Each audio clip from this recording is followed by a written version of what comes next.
नमस्कार दोस्तों, आज हम आपको इस कहानी में एक परिवार का रहस्य बताएंगे। आखिर क्यों घूमता था यह पूरा का पूरा परिवार रेलवे स्टेशन पर और लोगों को आते जाते परेशान करता था।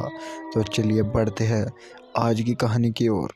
बहुत समय की बात है, मैं दादापुर स्टेशन से होते हुए अपने घर की ओर जा रहा था।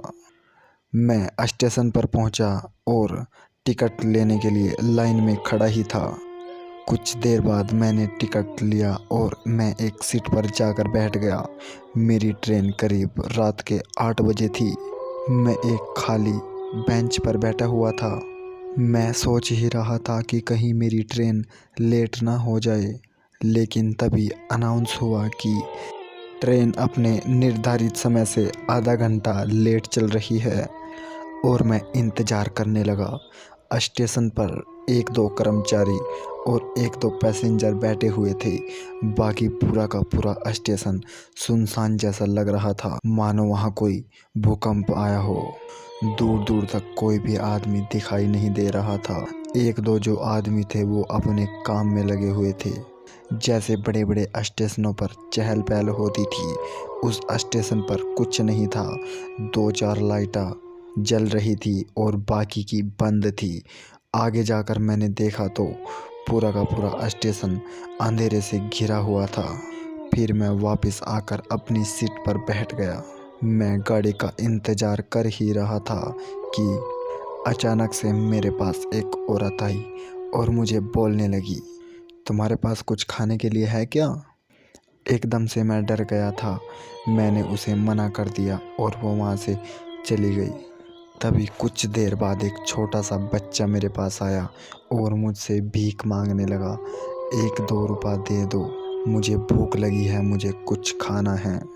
मेरे पास 2 रुपये थे, मैंने उसे दे दिए और वो बच्चा वहाँ से चला गया।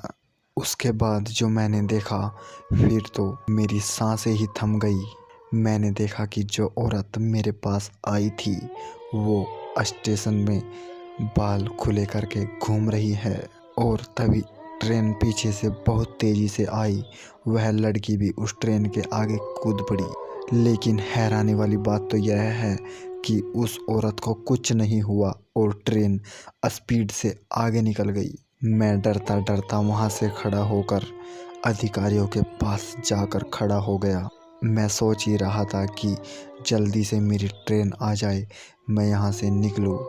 लेकिन ट्रेन बहुत ज़्यादा लेट थी, जिसकी वजह से मुझे बहुत ज़्यादा इंतज़ार करना पड़ रहा था।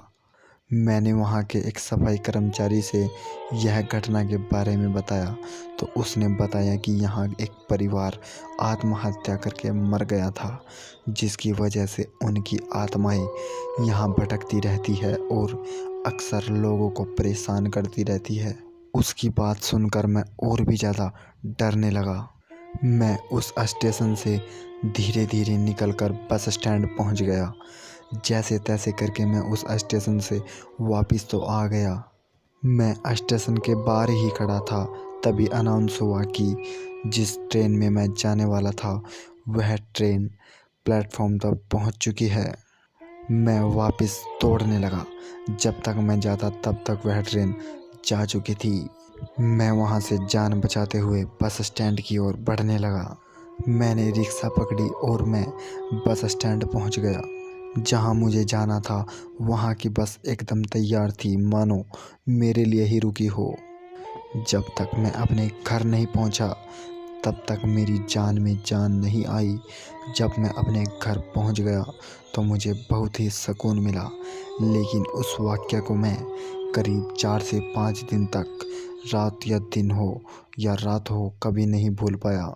उस दिन के बाद मैं अकेला ट्रेन में सफ़र करने के लिए किसी भी स्टेशन पर नहीं जाता, वो भी रात को। दोस्तों, आपको कहानी अच्छी लगी हो तो हमारे चैनल को सब्सक्राइब और कमेंट करके ज़रूर बताएं। मिलेंगे एक नई कहानी के साथ।